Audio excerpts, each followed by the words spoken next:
call the Public Safety and Transportation Committee to order. First item of business, I need a motion to approve the agenda.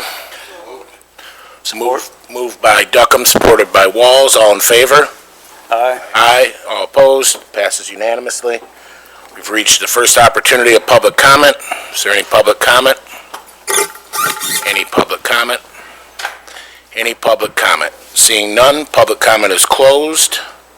Bringing us to minutes from our previous meeting. We're looking for a motion to approve the minutes. Moved. Moved by Duckham, supported by Bear. All in favor say aye. Aye. All opposed? Passes unanimously. Brings us to the Circuit Court grant application approval. And there he is. Charles, sorry. Good morning, everyone. Good morning. Morning. We're here for our annual, it's almost like a renewal, but it's a new contract, a new grant every year. It's basically the same programming we've had for the last several years, and if you have any particular questions about it, I can try to answer those. Commissioner Duckham. Morning, Phil.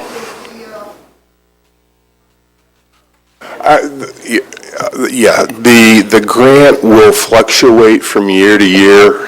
It was like $243,000 and change last year.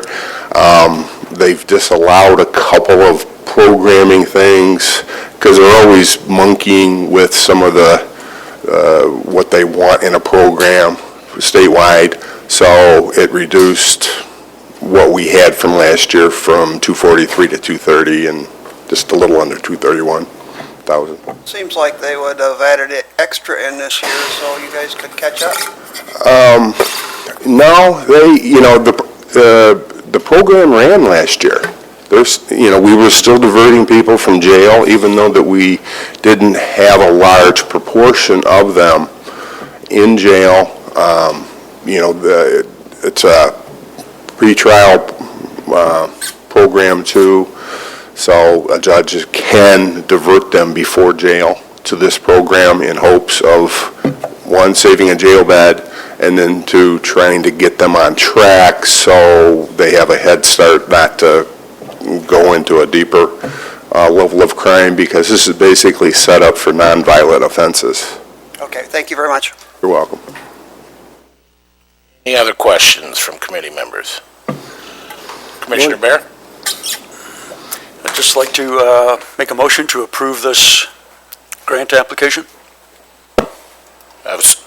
Support. Okay, motion by Bear, supported by Walls. All in favor, say aye. Aye. Aye.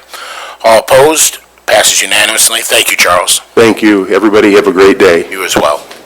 And that brings us to the Sheriff's Department Corrections Deputy's position. I see we have the Sheriff and the Undersheriff here today. Good morning, everyone. It's nice to finally be here in person. So I trust everybody has received the information we've put out in this packet. There's several different attachments, talks about the jail and the overtime that has been expended. I can go through that a little bit for you if you've got any questions. But what it's indicating is the different variances that we're having in between what we've allotted for jail overtime in the past and how much jail overtime has actually been used.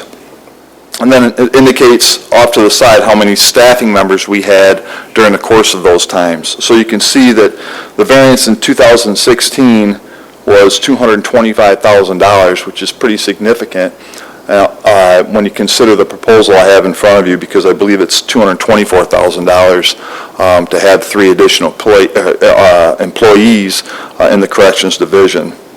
So I wanted to point that out to you just in terms of jail overtime and what that costs. And it's important to understand why we have to have jail overtime.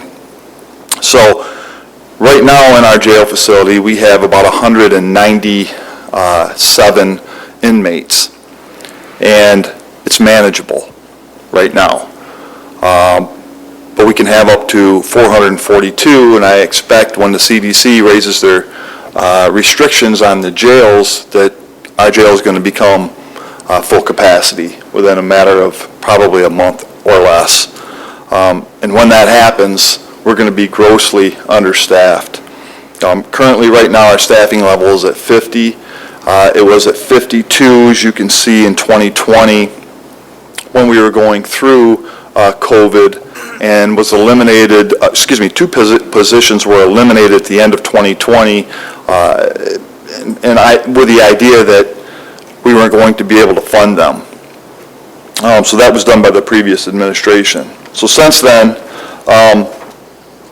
we've had multiple deputy complaints.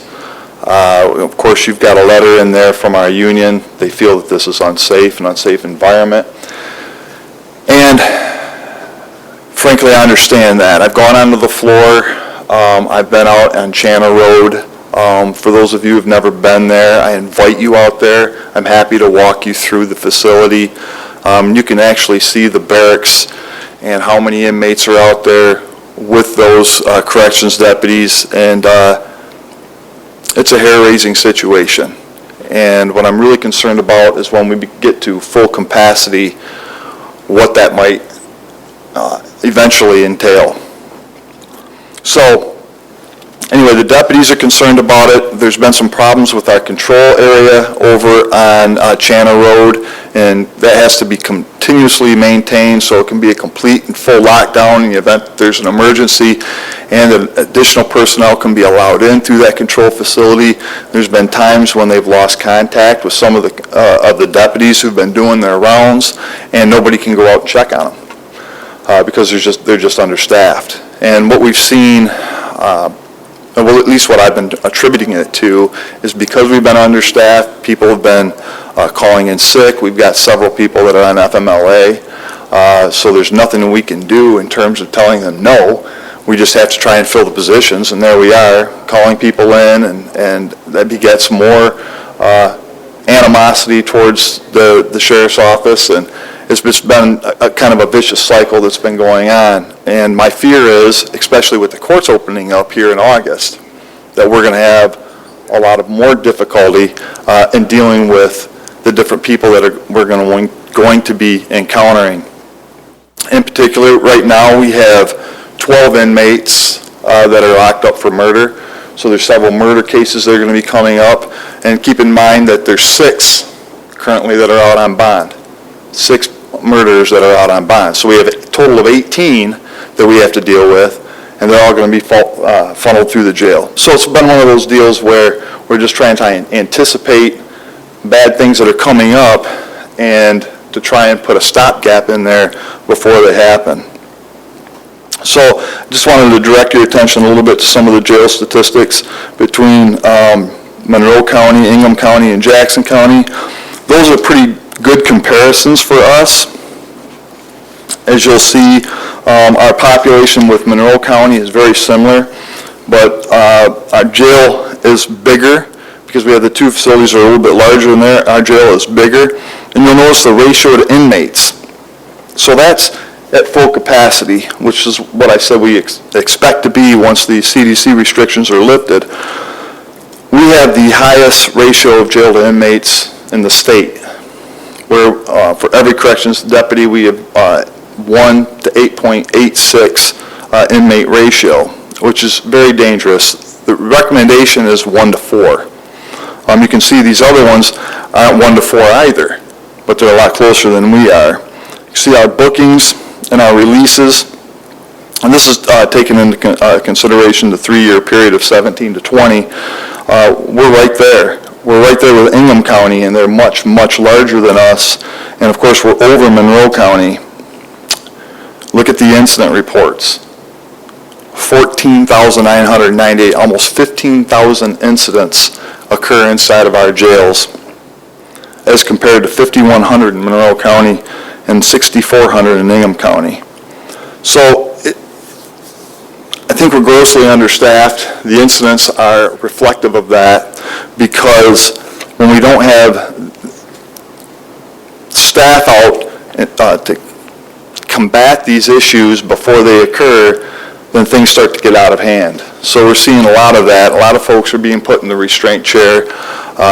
We've had a lot of suicidal inmates as well that staff has had to deal with.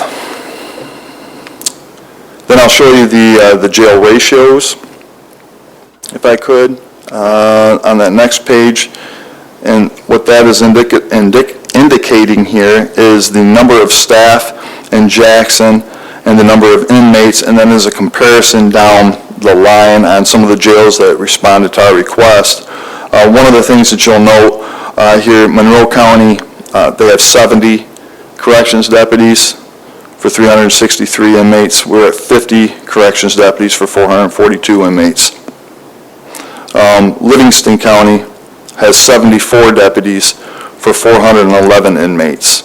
So we're 24 deputies shy of Livingston County. And then I think a really close comparison for us is Ingham County.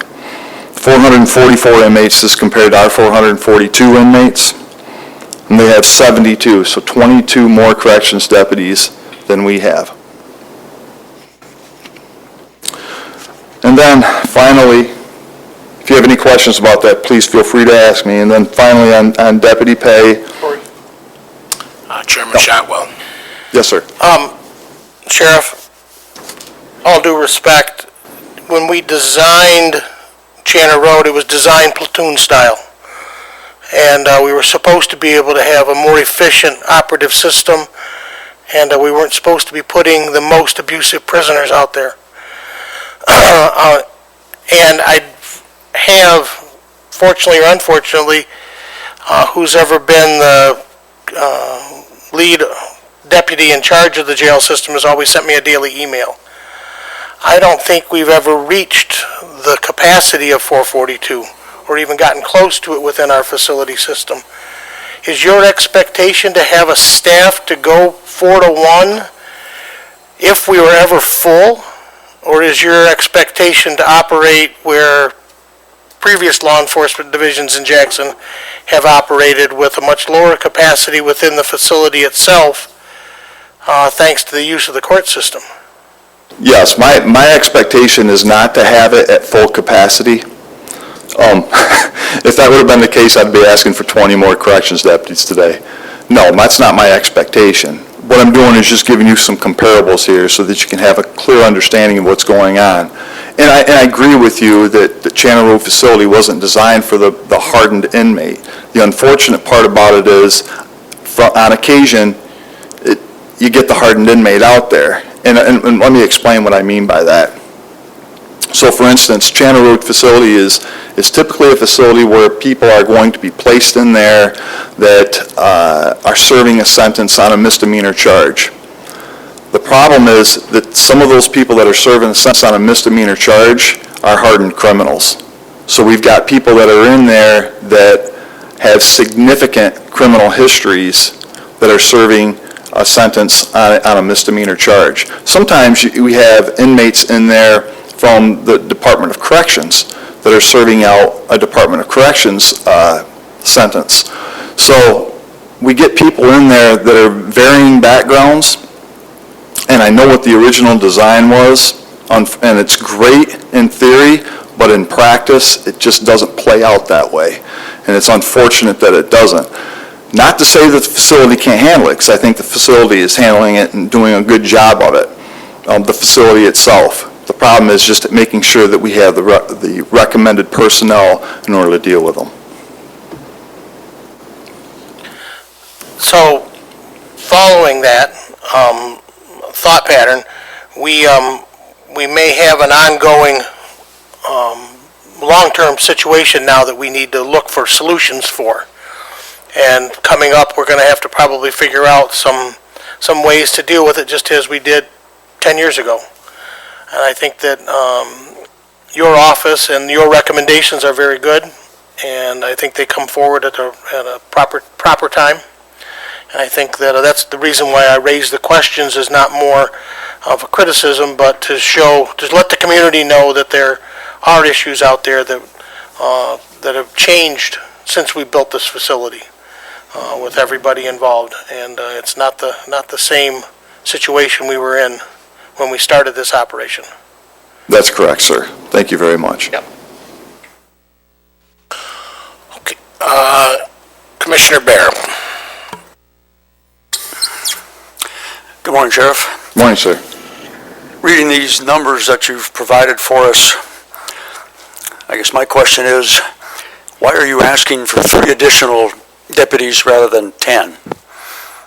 Great question. And I think it kind of goes to Chairman Shotwell, Chairman Shotwell's statement that the facility that we have out on Chana Road, the barrack-style facility, allows us to do more with less. So at this point in time, we're able to accommodate everything we need to with the 3 additional deputies. I'd love to have more. Frankly, I don't know where we would be able to fund that from in looking at the budget. But I think right now, we would be able to get over the hump with the 3 additional deputies, especially considering that the courts are reopening and we have to shuttle those people back and forth from court because a lot of them are pretrial. The 3 would be able to sufficiently handle it. Okay, so you're content that 3 additional would make it safe for I am. everyone involved? I am. At this point, I do believe that will carry us through. Thank you.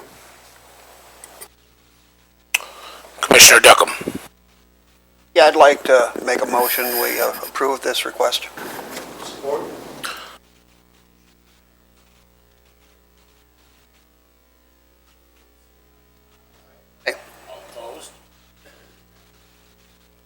Thank you very much. Appreciate your time. That takes us to Region 2 Planning Commission, January 1st through June 30th, 2021 semi-annual report with Grant. Hello, Grant. Good morning, everyone. Just want to provide a few highlights of the report that was handed out to everybody. Under Metropolitan Transportation Planning, the I-94 upgrade continues, including the reconstruction of the Weston Avenue US 127 interchange and the Lansing Avenue Bridge. Under area-wide transportation planning, staff is helping to facilitate a feasibility study for a trail connecting Brooklyn with Watkins Lake State Park, and that trail does extend into the village of Manchester as well. Under economic development, we've begun the process of updating Region 2's comprehensive economic development strategy, or CEDS, which makes entities in the 3-county area eligible to apply for federal funding through the Economic Development Administration, like the Jackson Technology Park project that you've heard a little bit about.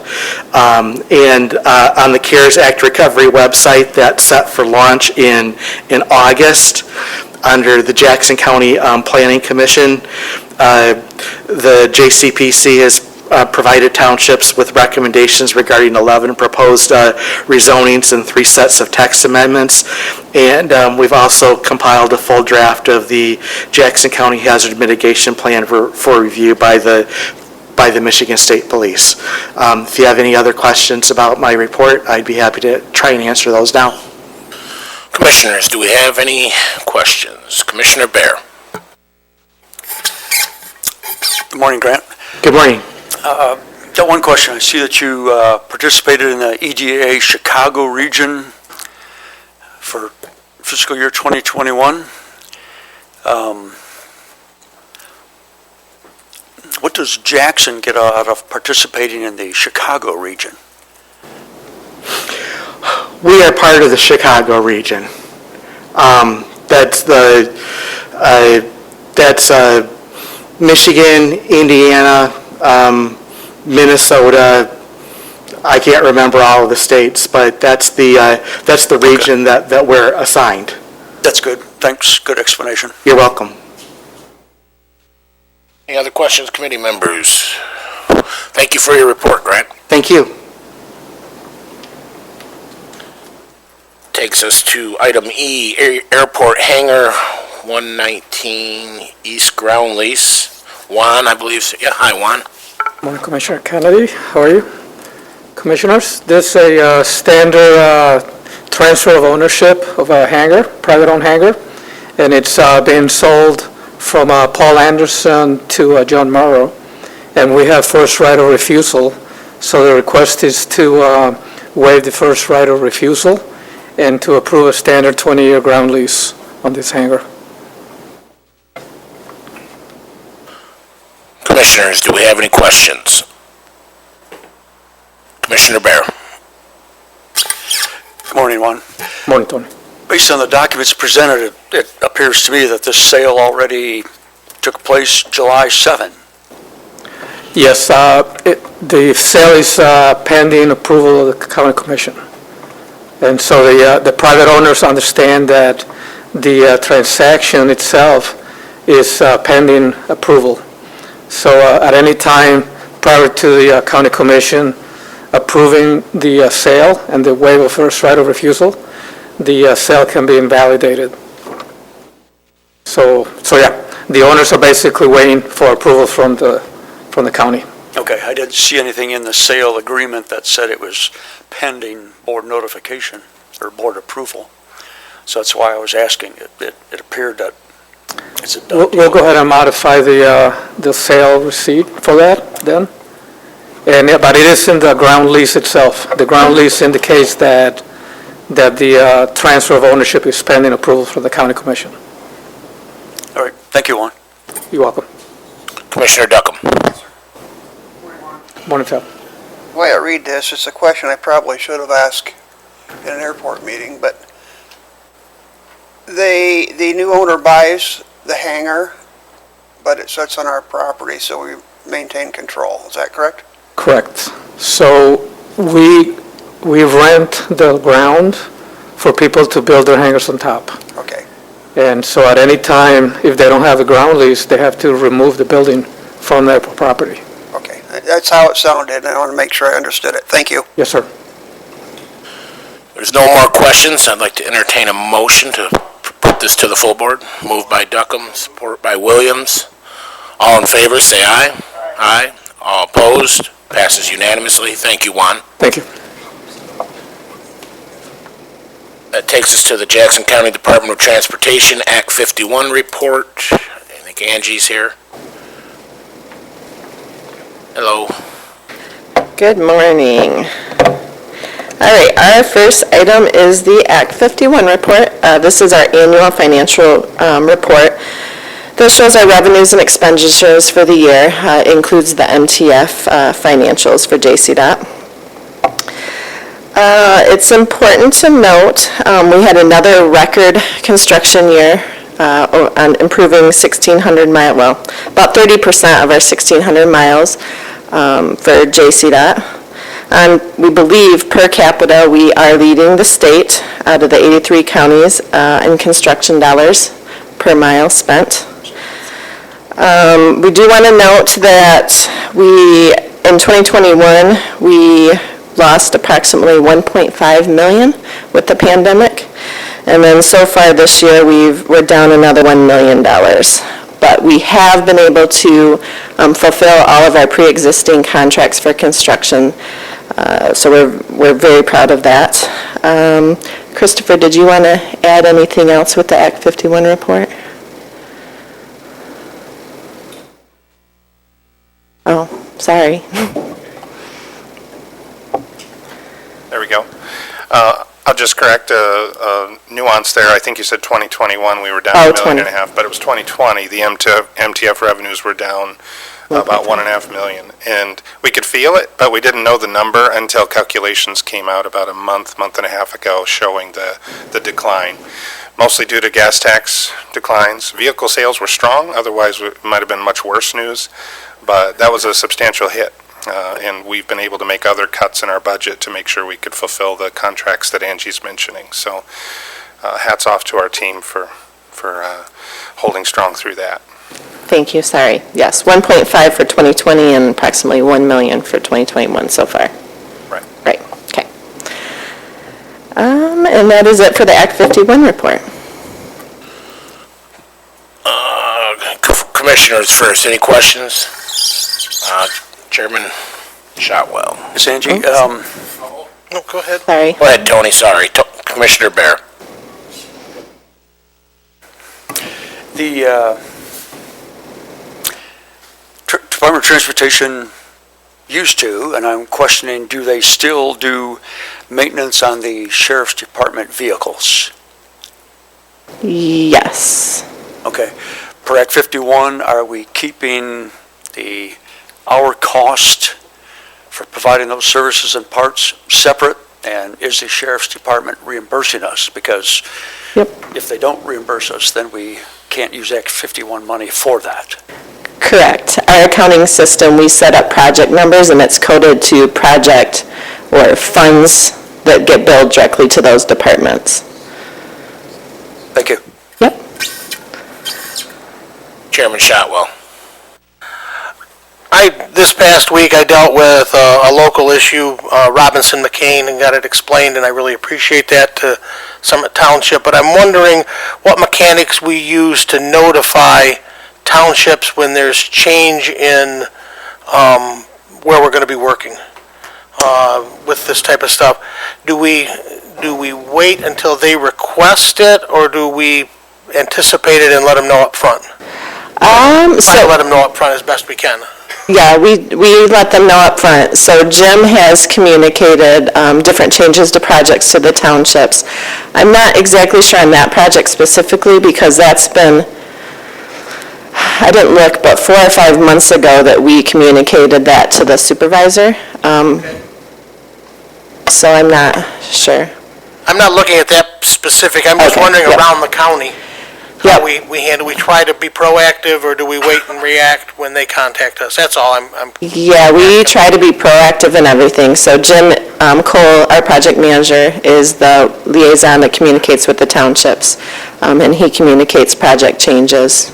That one specifically was very sensitive to the public because we get a lot of calls about McCain. So we reached out to them to make sure they were on board with the idea of doing Robinson the next year, knowing that they get calls too. So we try to ask them before we make changes just to get their input and weigh them in on our decisions also. Thank you. Thank you. Any other commissioner questions? I believe Mr. Bolt had some.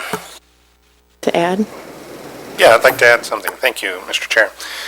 I draw your attention to page 21, which, if you get questioned from townships, hey, what about us? We had no love and attention. Page 21 shows otherwise. What that is a distribution breakdown, and we have to, by law, send this report to all townships. So they'll get this in the mail here after it's approved. Each year they get it.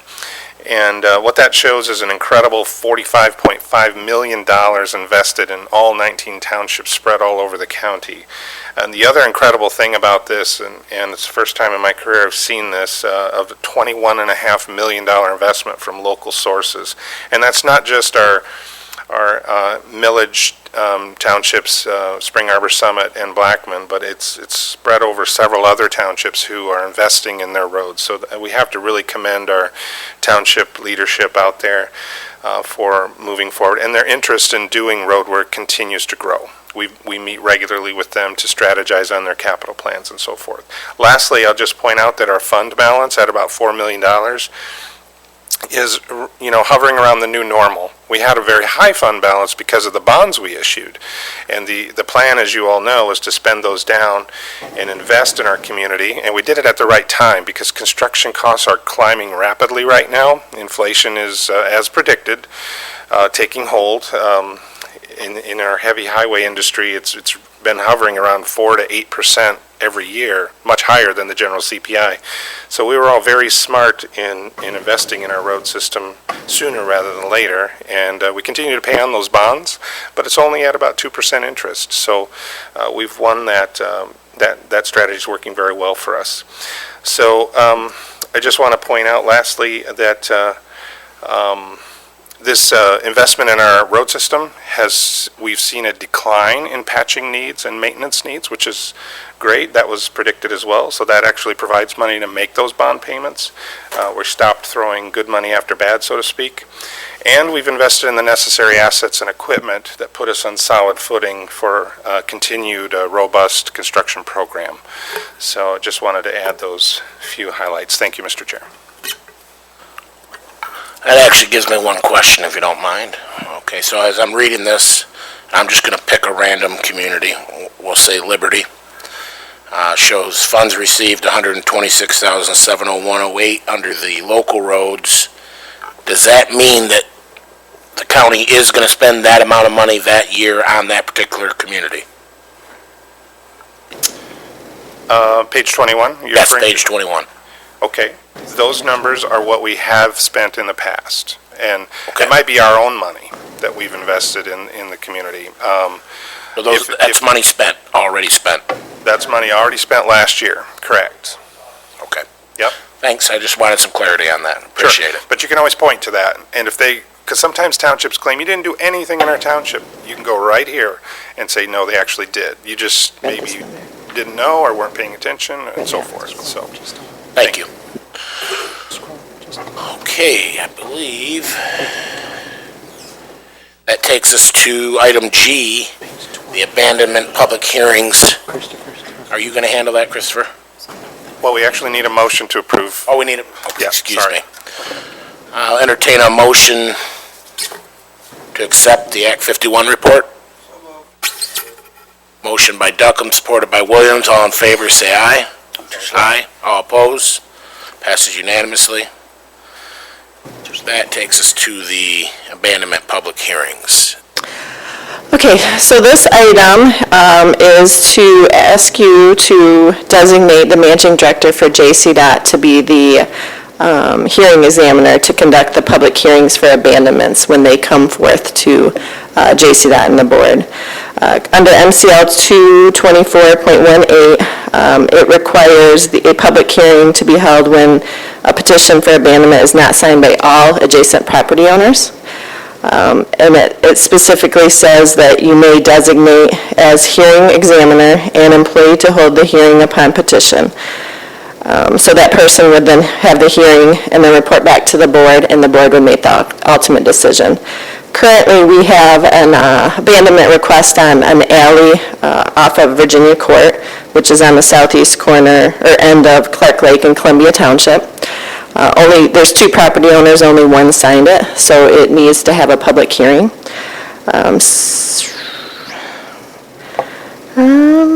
So if you approve the resolution to have the managing director as the hearing examiner, we will move forward with having that hearing for the alleyway and then bring it to the board next month or September. Commissioner Duckham.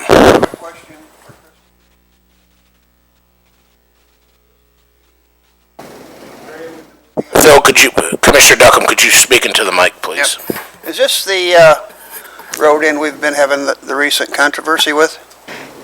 Yes. Yes, it But is. separate issues. It's the same area, but a different issue. One of the residents is building a garage, and so this request has come about. So Okay, thank you. through the hearing, we'll listen to all concerns that any attendees have and make a recommendation to the board.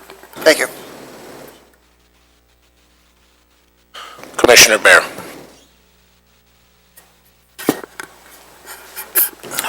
Good morning, Angie. Morning.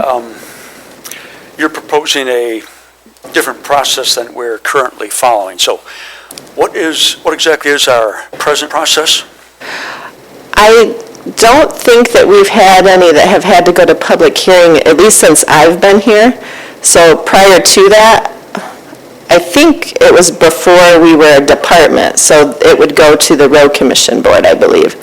The other process, if we didn't adopt this, would be to bring it to the board for the public hearing. Okay, further question. I don't believe in fixing things that aren't broke. So would you tell me what's broken in our current process? Timeline? Did you want Bruce to, okay, Bruce can handle this, hold on.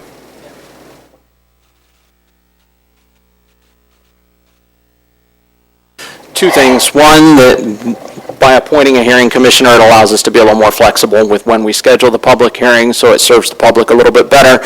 People have jobs, we're able to work around that a little bit better than being restricted to, you must have the public hearing on either this day or this day each month. We've got a lot more days to pick from.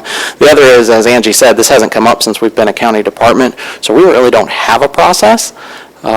So we're kind of looking at the statute, working it out, trying to figure out what the process should be, and whether it should be the same as what it would have been with the road commission, or whether as a county department, something different than that is better for the public. Okay, so since we haven't had one of these in recent years, you say this process that you're proposing will allow greater flexibility.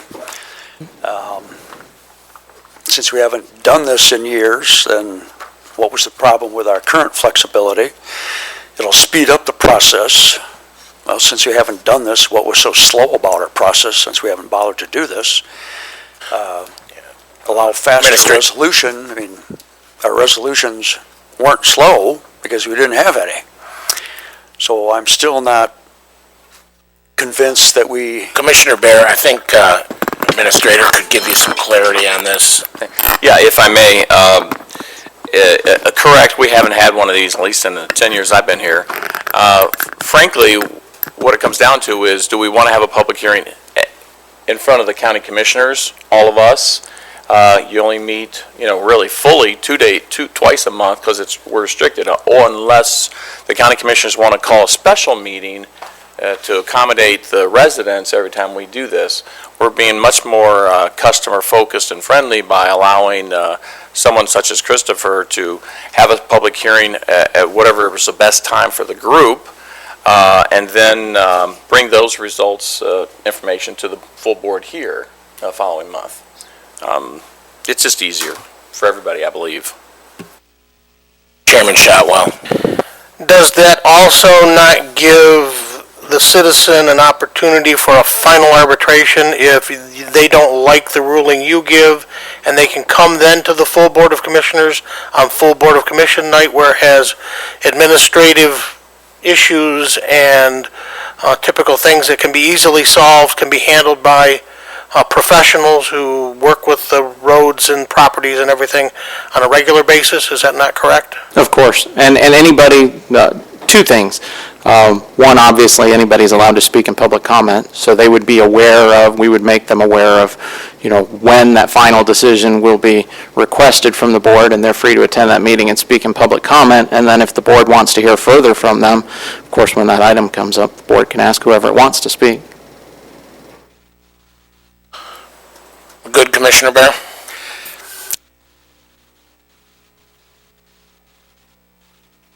Microphone, please, Commissioner Bear. Yes. MCL 224.18 still mandates that it come back to the full board for final determination. Correct.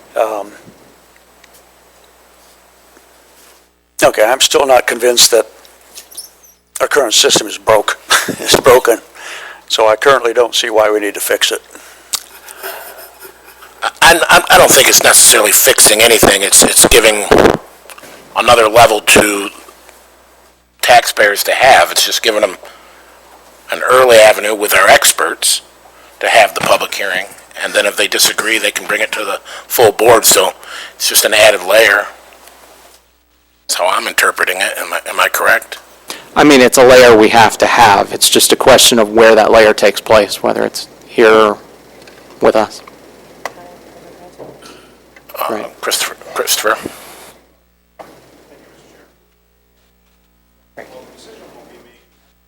That mic's not working. Hello? Is that better? I can't. No? Is that one better? That's better. Okay. Well, the hearing is, if this were to be approved, what would happen is we would solicit all those comments, and we as staff would formulate a recommendation. So it would then move to the board with that recommendation, and the board could decide whatever it wishes, on its own prerogative. But you would have it gives us an opportunity to formulate a recommendation ahead of time, if that makes sense, with our technical expertise. Yes, you articulated that much better than I did. That's okay. With that being said, okay, Commissioner Williams. Thank you. I was just going to mention that I appreciate the fact that this puts the community first in this regard, and if there weren't any further questions, I was going to offer motion to accept. Commissioner Duckham, did you have a question? I was going to say much the same thing. Okay, so we have a motion by Commissioner Williams, supported by Commissioner Duckham. All in favor, say aye. Aye. Aye. All opposed? Passes unanimously. Thank you, Angie. Thank you. Nathan, do you want to bring up the monthly? That takes us to the monthly report.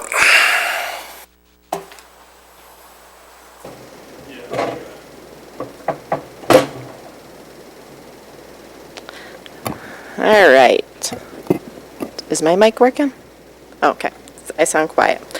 All right, so the month of June for JCDOT. This month, we're going to highlight what we've been doing. We had construction, dust control, roadside mowing, storm damage, and service requests.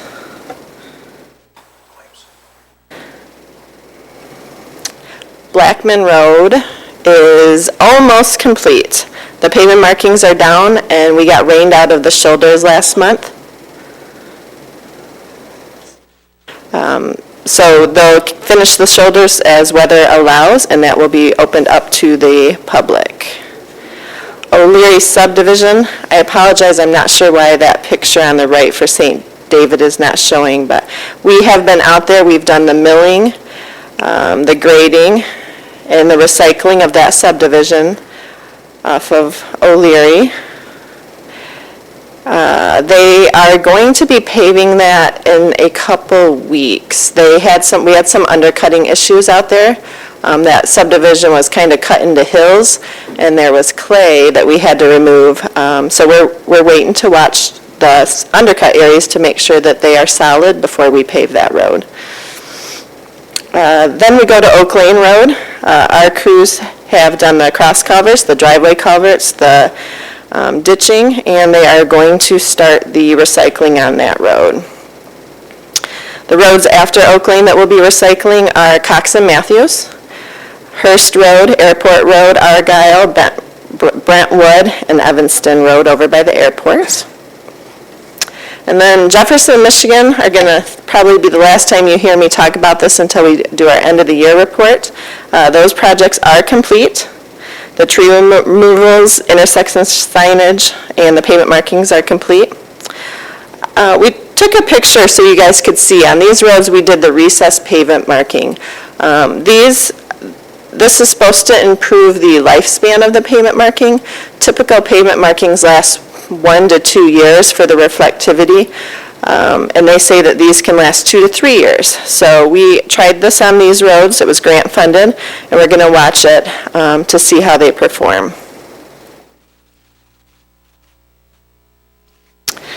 For maintenance activities, we have completed our first round of dust control. Our second round was scheduled to start today, but our contractor that does the brining is delayed because of weather. So it's scheduled to start next Monday, July 19th. Our roadside mowing has been going. At the time of this report, we only had one more township to get through, Springport Township, for roadside mowing. And then, unfortunately, we have had storm damage, so that takes a lot of time from our operations crews for cleanup. We got hit the Sunday, Monday, June 20th and 21st with a storm. Most damage was in the southwest corner of our county. We had approximately 40 requests submitted for trees over the road or cleanup. And unfortunately, it resulted in 3 crashes, the damaged guardrail, and then 5 calls for flooding over the roads. And And then the last slide we have here is just to show you where we are with our monthly activity for service requests. We have approximately, it was about 350-ish requests in the month of June for opened activity, or open, closed, and active service requests, about the same for all of those. Just looking at the trend from the previous year, we do expect, because it's construction season, that this will kind of continue in an upward trend like it has in most construction season when you're as busy as we are. But kudos to our team for closing out as many as we have called in. They're doing a good job. Any questions? Thank you for the report. Commissioners, do we have any questions? Commissioner Bear. One question on your slide, West Michigan Avenue between Chapel Road and Sandstone. Okay. It says you did tree removals. Yes. We passed or improved our policy on tree removal to include not touching certain trees that are susceptible during certain times of year. So the tree removals that you did here, how many of them were oak? These were done in the winter months. Those are all that was performed in the winter? Yep. Thank you. Yep. Yeah, sorry, I could have put a timeline there. The trees were done during the winter for both roads. The signs were done this spring, and it was the pavement marking that needed that last check mark on our sides for you guys to get that completed. Commissioner Williams. Just a quick question on the mowing. This is a very vast area in terms of the amount of mowing that you do, and I see that this was completed, which is really good job, well done on that, and I just appreciate it. But I guess my real question is how many mowings do you do throughout the summer? Is it Maybe two? summer and spring, I guess? 2, the whole county. Whole county, yeah. Yep. Twice. Twice? Yep. Okay. Once in the spring and once in the late summer, and then as needed. If people call in, we do go out there and do spot mowings for sight distance and things. Perfect. Thank you. Nothing further. Thanks. If I could, Mr. Chairman. Yes, Chairman Shotwell. Sorry for sitting over here and sniping. The road mowing process involves more knockdown than it really does true landscape mowing. And the idea is for us to have vision sights and to move back where people are able to begin to see wildlife moving towards the road. That's all it's really for. If you're a property owner and you have a chronic problem, we ask that you help us with assistance in mowing. And I know that I mow the corner of Wickwire and South Jackson and knock it back myself on the east side of Wickwire because of sight lines and vision with the hill and everything. The neighbor isn't interested in mowing it because he's got it kind of woodsy. So once we've gone through it once, I keep it down. My neighbor across the street does the same thing for his. So we kind of all work together on that corner. But yeah, it's appreciative where citizens can step up and help us keep sight lines proper. Because that way we avoid accidents, and I've seen a lot of them where we've cut down stuff and it gets back after 7 inches of rain like we had here the last 3 weeks. Yeah. It grows right back. And all of a sudden there's a car bumped into or front end hit or something like that because they have to creep out so far to see. So it's us just knocking down twice a year and then the property owner maintaining his or her property. Just like in the city, how you're supposed to mow that front border between the sidewalk and the street. Yes.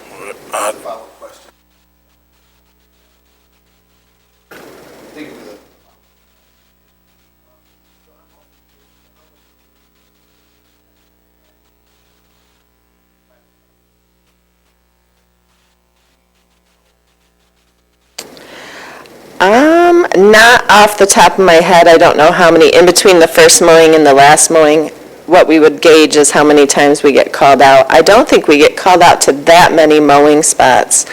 So I think the community is helping, but we do want to encourage it to to knock it down. As you can see in our pictures, you would never want to cut your lawn when it's that long, right? That's pretty long clippings laying on that. So it grows fast, and we can look into our service requests next month. I can try to highlight mowing for you to show how many service requests we get in between our mowings. That would be a gauge that we could use to see how many areas are not getting mowed by citizens. Okay.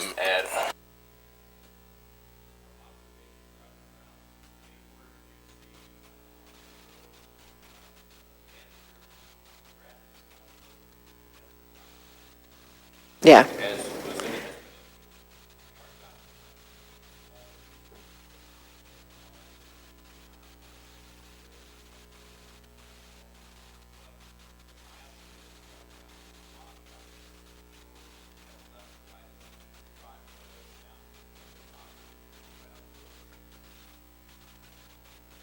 I think it's the field sides that the roadside mowing doesn't happen as much, just because they're not out there mowing in the rural areas. Thank you very much for the report. I'll entertain a motion to accept the report. Moved by Williams, supported by Duckham. All in favor, say aye. Aye. All opposed, passes unanimously. Thank you, Angie. Thank you. That takes us to other business. We need a motion to pay the claims. Moved by Duckham, supported by Williams. All in favor, say aye. Aye. All opposed, passes unanimously. Takes us to other minutes. I do not see any other minutes. Reporting schedule for next month will be the sheriff, the prosecutor, the public defender, and 911. That takes us to our second opportunity for public comments. Any public comment? Any public comment? Any public comment? Seeing none, public comment is closed. That takes us to committee member comments. Any committee member comments? Seeing none, meeting's adjourned.